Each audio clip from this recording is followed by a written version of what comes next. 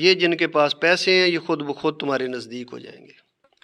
اچھا سر، آپ نے ماشاءاللہ یہ ٹیچنگ کا شعبہ اختیار کیا، کتنے سال سروس آپ نے کی ہے سر؟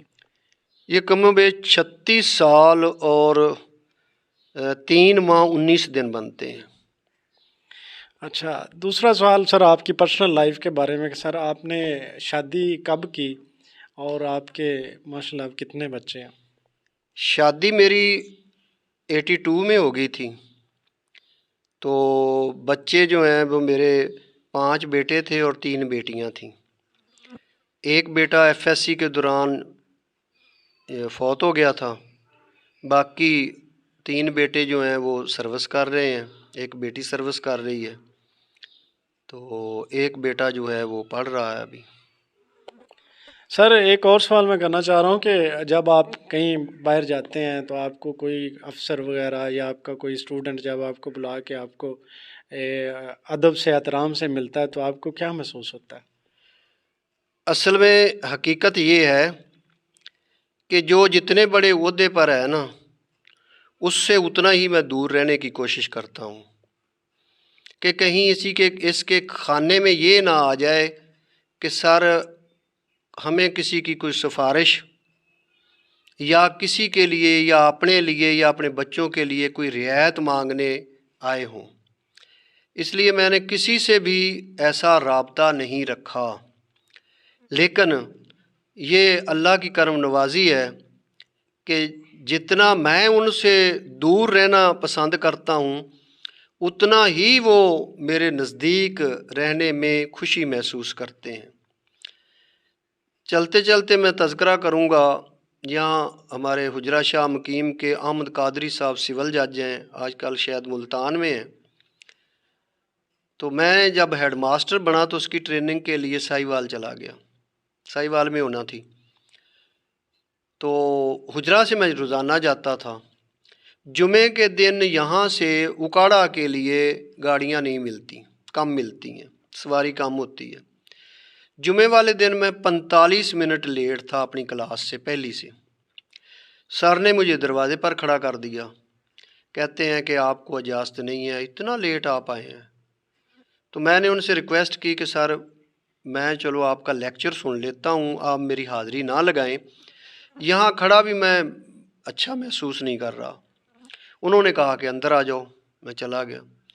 جب سب لڑکے نکل گئے تو میں سر کے ساتھ ساتھ پیچھے پیچھے، سر حاضری کے لیے تو میں نہیں کہتا، لیکن میں یہ چیلنج آپ کو کرتا ہوں کہ آج کے بعد میں آپ سے 10 منٹ پہلے کالج میں ہوا کروں گا۔ تو وہ مجھے کہتے ہیں کہ وہ کیسے؟ سر میں یہاں فٹ پاتھ پر سویا کروں گا لیکن آپ سے پہلے آیا کروں گا۔ تو میں پرنسپل صاحب کے پاس گیا، میں سر میرا یہ مسئلہ ہے، بہت دور سے آتا ہوں۔ انہوں نے میرا عارضی انتظام وہاں پر ہی کر دیا کالج میں ہی۔ میں ایک رات وہاں رہا ہوں۔ اگلے دن تقریباً 4 بجے کے لگ بھگ گیٹ کیپر آیا، کہتا ہے کہ جناب وہ کوئی صاحب ہیں، ان کا نام محمد احمد قادری ہے، وہ کھڑے ہیں گیٹ پہ۔ تو میں جب گیا، اب میں تو اس کو محمد احمد ہی کہتا تھا، جو قادری کی وجہ سے مجھے الجھن ہوئی کہ یہ کون ہوگا۔ گیا تو وہ محمد احمد، وہی سول جج، اس نے اب وہ فروٹ وغیرہ گاڑی میں رکھا ہوا، مجھے کہتے ہیں کہ سر آپ کس کمرے میں رہتے ہیں؟ میں نے کہا کہ اس کمرے میں، اس میں تو پنکھا ہی کوئی نہیں ہے، ہم رات کو باہر نکل جاتے ہیں، باہر سوتے ہیں۔ یہ اگست کا مہینہ تھا، گرمی بہت تھی۔ اب انہوں نے کہا کہ سر آپ نا کچھ نہ یہاں سے اٹھائیں، اپنے کپڑے اٹھائیں اور میرے ساتھ گھر چلیں۔ ابھی میرے لیے یہ بڑا مشکل ہو گیا کہ ان کے گھر میں کیسے رہوں گا، میں نے نہیں جانا۔ انہوں نے مجھے، ان کے والد سے میری دوستی تھی، ابا جی ہیں، فلاں ہے، یہ وہ، میں چلا گیا۔ بہرحال یہ اس آدمی کی اللہ تعالیٰ ان کو اور ترقی دے کہ وہ آدمی رات کو میرے جوتے پالش کر کے رکھتا تھا، کپڑے استری کر کے رکھتا تھا، صبح کا ناشتہ ہم دونوں کرتے تھے۔ اس کی ٹائمنگ اور میری ٹائمنگ جانے کی میں فرق تھا، وہ مجھے کالج میں چھوڑ کر آتے تھے، ویک اینڈ پر مجھے بس سٹاپ پر چھوڑ کر جاتے تھے۔ تو یہ ہے، ان سے میرا اب بھی تعلق ہے، بہت ساروں سے تعلق ہے۔ ابھی ریسنٹلی اس عید پر شام کو 36 لڑکے 9 بجے کے لگ بھگ وہ مجھے ملنے کے لیے یہاں آ گئے۔ اب میں ان کے لیے انتظام کر رہا ہوں، یار ان کے لیے کرسیاں ہوں، 36 کرسیاں میں کہاں سے لاؤں؟ 4 پائیاں لگائیں، وہ پانی شانی کا انتظام کیا۔ اب ان میں ایک لڑکا ہے رانا رضوان، وہ پولیس میں آفیسر ہے۔ اس نے کہا سر میں نے نہ تو کرسی پر بیٹھنا ہے نہ بیٹھنا ہے، میں نے 4 پائی پر۔ وہ میری کرسی کے نزدیک بیٹھ گیا اور انہوں نے میری ٹانگ کھینچی کہ اور اس کو دبانا شروع کر دیا۔ میں نے بارہا منع کیا، یہ بھی کہا کہ اس ٹانگ میں درد ہے یار مت دباؤ۔ اس کو دیکھ کر ایک اور بیٹھ گیا، اور ہم وہاں سے تقریباً 11-12 بجے کے لگ بھگ اٹھے۔ تو مجھے بڑی خوشی ہوئی ہے کہ ان میں سے صرف 2 بچے ایسے تھے جنہوں نے یہ کہا کہ ہم اپنے باپ کا کام کرتے ہیں، یعنی ذمہ دارہ کرتے ہیں، آگے ہم پڑھ نہیں سکے یا آگے ہمیں سروس نہیں ملی۔ باقی الحمدللہ جتنے تھے سب کے سب برسر روزگار ہیں اور اچھا اپنا کما رہے ہیں، ایمانداری سے یہ میں کہوں گا کہ وہ کما رہے ہیں، اور میرے حساب سے وہ اپنے ملک کی خدمت بھی کر رہے ہیں۔ سر آپ نے اپنی زندگی میں بہت کچھ کھویا، بہت کچھ پایا، کوئی ایسی خواہش جو آپ کہتے ہوں کہ پوری ہو جائے؟ اپنے خاندان یا اپنے ذاتی طور پر اپنے لیے تو ایسی کوئی خواہش نہیں تھی، کیونکہ اب خواہشات وہاں کہاں بچتی ہیں جہاں آپ ذرا دیکھیں نا کہ ایک بندے کو نگرانوں نے پاس کروایا، چچا نے اس کو ایڈمیشن کروایا، وہ پڑھتے پڑھتے پڑھتے پڑھتے یہاں تک پہنچ گیا کہ بطور headmaster high school retire ہوا۔ وہاں خواہشات انسان کرتا رہے تو وہ فضول ہے۔ ہاں البتہ یہ تھی کہ ایک تو میں چاہتا تھا کہ میرے کچھ اسٹوڈنٹ پاکستان آرمی میں بھرتی ہوں، اور جس طرح میں چاہتا ہوں کہ وہ ٹوٹ پڑیں دشمن پر اور ان کو بتا دیں کہ ہم پاکستانی فوج کے سپاہی ہیں۔ دوسرا یہ تھی کہ میں چاہتا تھا کہ کوئی ایک آدھ شاگرد سروس میں ایسا بھی نکل جائے جو کسی نیوز کاسٹر ہو جائے، پروفیشنلی وہ نہ اس کو اڈاپٹ کر لے اس ڈپارٹمنٹ کو جس میں ریڈیو ہے، ٹیلی ویژن ہے۔ میں نے کوشش بھی کی 1-2 بچوں کے اوپر کہ ان کی آواز اچھی تھی میرے حساب سے، لیکن ان میں دلچسپی نہیں تھی۔ انہوں نے اپنے لیے لائنیں مختلف، ایک تو غالباً ایس ڈی او ہو گیا واپڈا میں، دوسرا پتہ نہیں آگے کیا بنا ان کی۔ میں نے ان سے کہا بھی تھا کہ آپ نہ فلاں صاحب سے اپنا اردو کا تلفظ وغیرہ یہ درست کروایا کریں، لیکن وہ نہیں ہو سکا۔ باقی اب یہ ہے کہ یہ خواہش رہتی ہے کہ جو آتے ہیں ان سے میں یہ پوچھتا ہوں کہ کیا آپ نماز پڑھتے ہیں؟ نہیں پڑھتے ہیں تو پڑھ لیا کریں، بس یہی ہے کہ اللہ تعالیٰ میرے ملک کو اس کے ارد گرد، یہاں میں اس کو میسج بھی آپ سمجھیں کہ ہمارے جنوب میں بحیرہ عرب ہے، شمال میں ہمالیہ کے پہاڑ ہیں، مغرب میں 2 مسلمان ملک ہیں، اور مشرق کا سارا بارڈر جو ہمارے دشمن سے بھرا ہوا ہے۔ ہمارے جو اکابرین تھے، بڑے تھے، یہ سارے مشرق سے یہاں پر آئے ہیں۔ اگر ہم نے حالات کو نہ سنبھالا تو ہمیں اپنی آنے والی جنریشن کو یہ بتا دینا چاہیے کہ اگر آپ جنوب کی طرف بھاگے تو سمندر پار نہیں کر سکو گے، اگر آپ شمال کی طرف گئے تو ہمالیہ کو عبور نہیں کر سکو گے، اگر آپ مغرب کی طرف بھاگے تو وہ ملک بھی آپ کو لینے سے انکار کر دیں گے۔ جو لوگ تاریخ سے واقف ہیں وہ تحریک خلافت کے بارے میں پڑھ لیں کہ افغانستان نے یہاں کے لوگوں کے لیے بارڈر بند کر دیا تھا، اور لوگ سردی میں بارڈر کے اوپر ٹھٹھر ٹھٹھر کر مر گئے تھے۔ لہذا جینا مرنا اسی کے ساتھ ہے، یہ مت سمجھو کہ میں لوٹ گھسوٹ کر کے بڑا ہو جاؤں گا، بڑی گاڑی لے لوں گا، نہ، یہ نہ سوچیں۔ آپ اپنے آنے والی نسل کے لیے اس کو محفوظ کریں جتنا بھی کر سکتے ہیں، تو میرا خیال ہے کہ اللہ کی رضا بھی اسی میں ہوگی۔ سر آخری سوال میرا آپ سے ہے کہ ایک معلم کی حیثیت سے آپ نوجوان نسل کو کیا پیغام دینا چاہیں گے؟ پیغام تو میری ساری پچھلی گفتگو میں پیغام ہی تھا۔ یہ جو اب پچھلا سوال تھا آپ نے کیا، اس میں بھی میں نے آپ کو بتا دیا ہے کہ ہمیں تعصب ہونا چاہیے اپنے دشمن کے ساتھ۔ ہم بھوکے مرتے ہیں تو مر جائیں، لیکن ہم انڈیا سے ٹماٹر منگوا کر کیوں خرچ کریں، کیوں کھائیں، اپنے پیدا کریں۔ ہم آلو وہاں سے کیوں منگوائیں، اپنے پیدا کریں۔ نہیں ہوتے نہ کھائیں، اپنے ٹیسٹ کو اپنے کنٹرول میں رکھیں، اپنی لگام اپنے ہاتھ میں رکھیں، جس کو وہ کہتے ہیں نا جی کہ اپنی داڑھی کسے دے ہاتھ کیوں پھڑا دیو۔ اپنی لگام کو اپنے ہاتھ میں رکھیں، کسی کے ہاتھ میں اپنے گھوڑے کی لگام نہ دیں۔ تو باقی یہ ہے کہ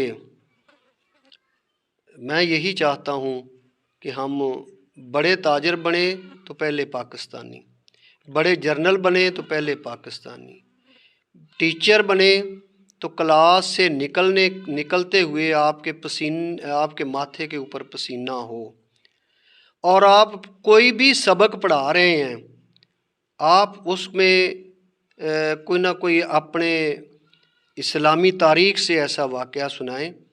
میں کہا کرتا تھا کہ جو استاد اردو پڑھاتا ہے اور صادقہ کی مصیبت سبق پڑھاتا ہے، جب وہ یہ سبق پڑھا رہا ہو تو آدھی کلاس روتی کیوں نہیں ہے؟ وہ استاد اس ماحول کو اگر اپنے اوپر طاری کرے گا تو پھر یہ ہوتا ہے کہ بچوں کے اوپر اثر بڑی تیزی سے ہوتا ہے۔ لیکن شاید میں پرانے اساتذہ میں سے ہوں، اب کے تقاضے بدل گئے ہیں، اب آئی ٹی کا دور ہے۔ اب میں یہی دیکھتا ہوں کہ استاد کلاس روم میں جانے سے کتراتا ہے، اس کی وہ دلچسپی نہیں، وہ گھر سے کچھ پلاننگ نہیں کر کے آتا کہ آج میں نے یہ کرنا ہے۔ اچانک جو چیز وارد ہو جاتی ہے اس کے ساتھ وہ ٹیکل کر لیتا ہے اور اسی کو کامیابی سمجھتا ہے۔ میں کیونکہ ٹیوشن پڑھاتا رہا ہوں، لیکن یہ مجھے پتہ ہے کہ وہ ٹیوشن میں کیسی پڑھاتا تھا۔ اب زیادہ زور یہی ہے کہ لڑکے جو ہیں وہ ٹیوشن پہ آئیں۔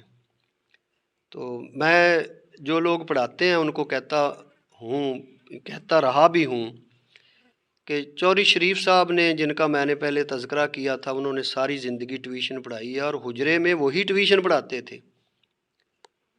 اس ٹیوشن کے پیسے سے چودھری صاحب اپنے مکان کی حالت بہتر نہیں کر سکے۔ تو یہ پیسہ جو ہے یہ بچوں سے چھین کر لیا جاتا ہے، اس سے بنتا کچھ نہیں، صرف آپ اپنا ٹیسٹ چند لمحات کے لیے اچھا کر لیتے ہیں۔ یقین جانیے کہ اس وقت وہ خوشی ہوتی ہے جو کسی کو شاید پرائم منسٹر کا حلف اٹھاتے وقت نہیں ہوتی، جب 10 آدمیوں کے سامنے ایک بچہ یہ کہتا ہے کہ سر یہ میرے وہ استاد ہیں جن کے پاس میں 6ٹھی سے لے کر 10ویں تک پڑھا ہوں، انہی کے پاس میں ٹیوشن بھی پڑھتا رہا ہوں اور انہوں نے مجھ سے کبھی پیسے نہیں مانگے، تو وہ خوشی ہوتی ہے۔